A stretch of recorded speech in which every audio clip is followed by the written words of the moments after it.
Hey, what is up guys, welcome back to the channel and welcome back to Gran Turismo 7 update 1.43 car reviews. In today's video we're going to review the Renault 4, which came as a bit of a surprise alongside update 1.43. This is a complete left of field car that appeared out of nowhere, wasn't on the leaked car list, and I don't think anyone expected. Whilst it isn't the most, luxurious car in the world, it absolutely is a blast, even if the low power output and low PP rating may turn away some players.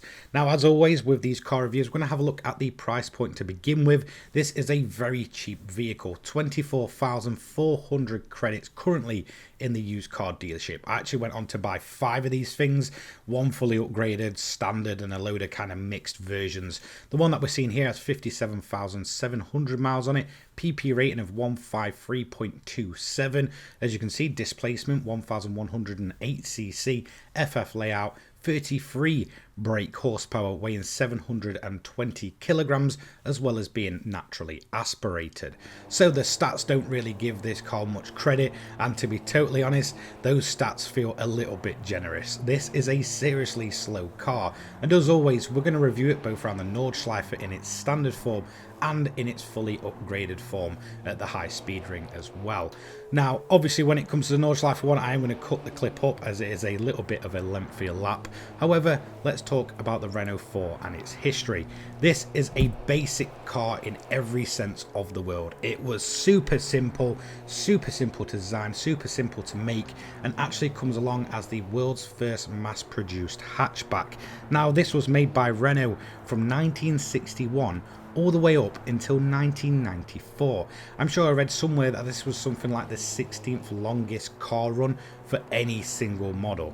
Pretty insane, a 33-year run with just this one single car, and obviously plenty of other cars around it getting made, and obviously, you know, I guess being more modern and more up to date than the Renault 4, but it did trot on until 1994. So because the Renault 4 had such a long life cycle and it was so easy to produce and produce in mass as well, the Renault 4 got many different variations, anything from a safari version upwards to a van, a pickup truck, obviously the hatchback as well. So if there was a kind of vehicle that you needed for your everyday use, the Renault 4 pretty much had you covered in every single option. For me, this just adds character to the car. You know, it was such a basic premise and it got transformed into so many different versions over its long life cycle.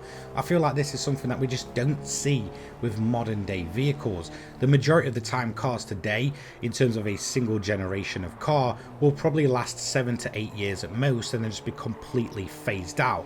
Maybe in the middle of that they might get a quick little facelift, but we don't really see them branching out that single model, maybe other than a hatchback to an estate, or sometimes you might see it turned into a saloon, but that's really it.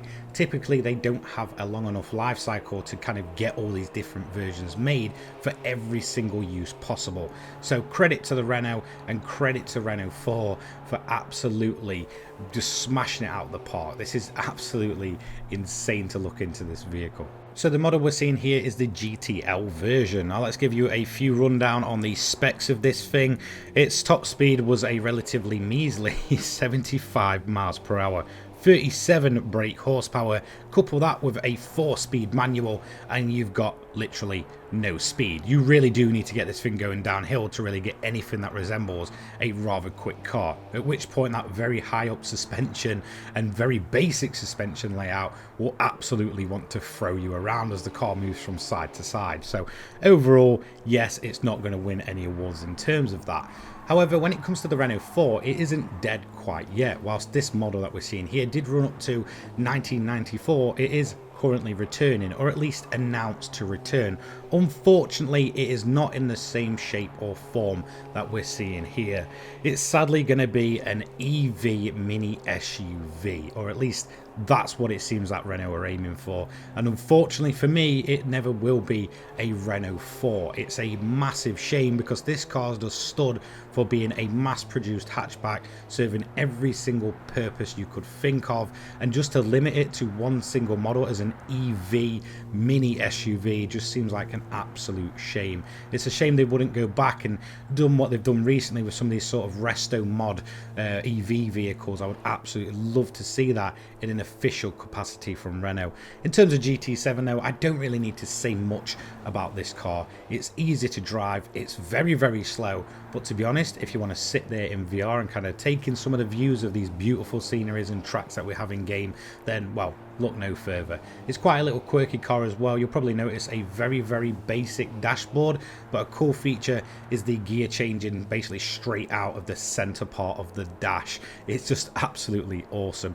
If you do have a VR, I fully recommend just taking it in there and just going around for a slight little cruise at some of the prettier locations we do have in game. So overall, it's definitely not a world beater, but I really do appreciate the Renault 4 in its standard form for just what it did for the automotive industry, as well as just having such a long life cycle. So with the lap at the Nordschleife done, let's have a look where it ranks. And well, if you haven't guessed already, this is our slowest car ever. However, it does kickstart a new category in terms of our GT7 car reviews. The 200 pp category, 152.83 performance points on comfort hard tyres and a time of 12 minutes 21.068. Awful.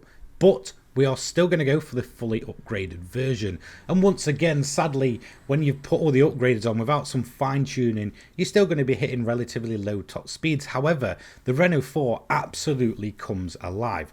However, I would not recommend putting the wide body on. We're actually going to be running a seriously heightened suspension to stop the arches catching, especially on bank tracks. So I would say avoid the wide body if you can. Go for the standard body style and go fully upgraded. You also get that awesome looking side exit exhaust. So let's get on to the lap itself and talk about the fully upgraded version. Again, like I mentioned, the car absolutely comes alive. I feel like if you took this around some of the more tighter, more nimble, more smaller tracks in GT7, you'd absolutely have a whale of a time, and that's mainly where I've been running it. The likes of Tsukuba and the Miyabi layout of Kyoto Driving Park have been an absolute blast with this thing.